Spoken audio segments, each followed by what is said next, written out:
इस वक्त की एक और बड़ी खबर, इजरायल का गाजा के जबेलिया में हमला। इस हमले में इजरायल ने हमास कमांडर को मार गिराने का दावा किया है, लेकिन इस दावे से उलट अरब के कई देश इजरायल पर नरसंहार करने का आरोप लगा रहे हैं। फिलिस्तीन मीडिया के मुताबिक गाजा के जबेलिया में हुए हमले में 14 लोगों के मारे जाने की खबर है। इजरायल के मुताबिक इस हमले में हमास कमांडर समेत कई हमास आतंकी मारे जा चुके हैं, जबकि हमास का दावा यह है कि इस हमले में आम लोग शिकार हुए हैं।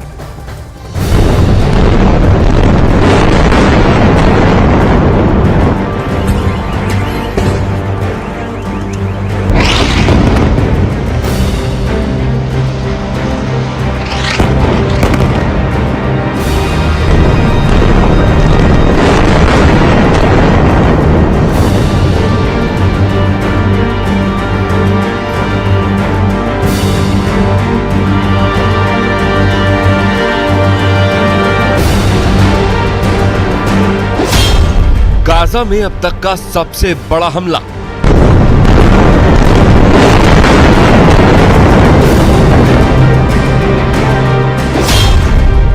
जबेलिया में इजराइल का सबसे बड़ा ऑपरेशन।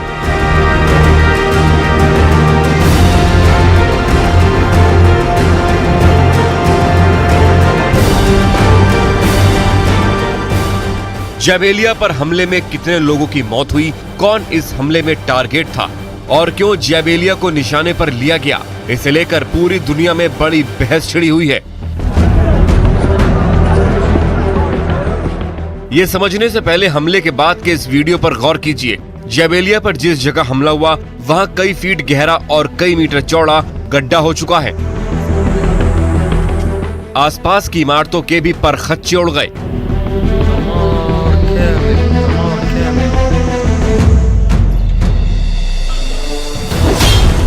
मंगलवार को इजरायल ने दावा किया कि उसने जबेलिया में बड़े हमले को अंजाम दिया। दावा किया गया कि यहां के शरणार्थी कैंप में छिपे इब्राहिम बियारी को टारगेट किया गया।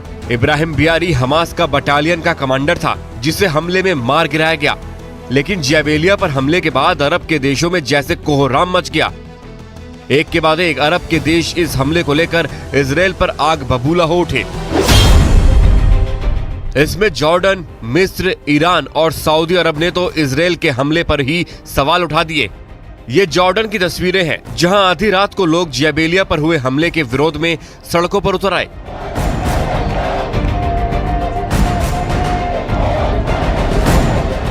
पूरी रात जबेलिया पर इजरायल के हमले के विरोध में यहां नारेबाजी होती रही।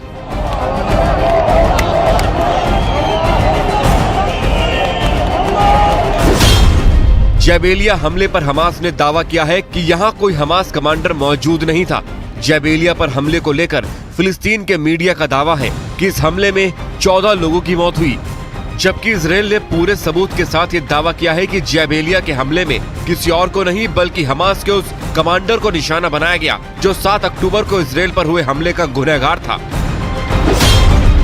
इजरायल की सेना ने बयान जारी कर कहा, खुफिया इनपुट के बाद आईडीएफ के लड़ाकू विमानों ने हाल ही में इब्राहिम बियारी को मार गिराया। बियारी आतंकी संगठन हमास का जबेलिया सेंटर बटालियन का कमांडर था। ये उन लोगों में से एक था जिसने 7 अक्टूबर के हमले को अंजाम दिया था।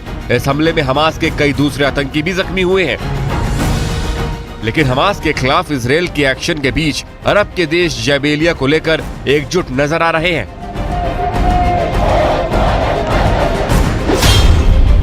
जॉर्डन के विदेश मंत्रालय ने जबेलिया हमले में 100 लोगों के मारे जाने का दावा करते हुए इस हमले को अमानवीय हमला बताया। मिस्र ने इस हमले की निंदा करते हुए कहा है कि यह हमला अंतर्राष्ट्रीय कानूनों का उल्लंघन है। ईरान के विदेश मंत्रालय ने इस हमले की निंदा करते हुए यूएन सिक्योरिटी काउंसिल से कदम उठाने की अपील की, जबकि सऊदी अरब ने कहा है कि गाजा में जो मानवीय त्रासदी हुई है उसके लिए इजरायल और पूरा अंतर्राष्ट्रीय समुदाय जिम्मेदार है।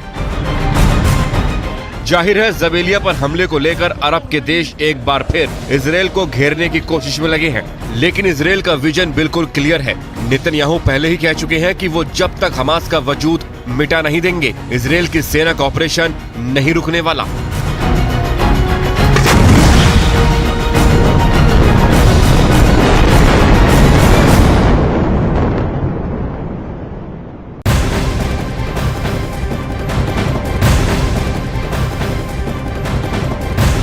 और वेस्ट बैंक में इजरायली सैनिकों के साथ हुई झड़प में 4 फिलिस्तीनी नागरिकों की मौत भी हुई है।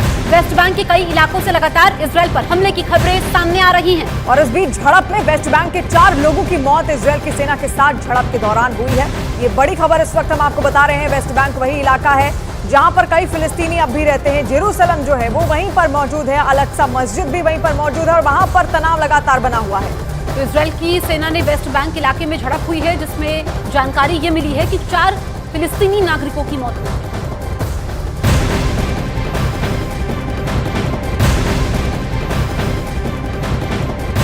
दक्षिण गाजा में देर रात इजरायली सेना ने मिसाइल से अटैक किया है। इजरायली सेना ने दावा ये किया है कि हमले में हमास के कई आतंकियों की मौत हो चुकी है।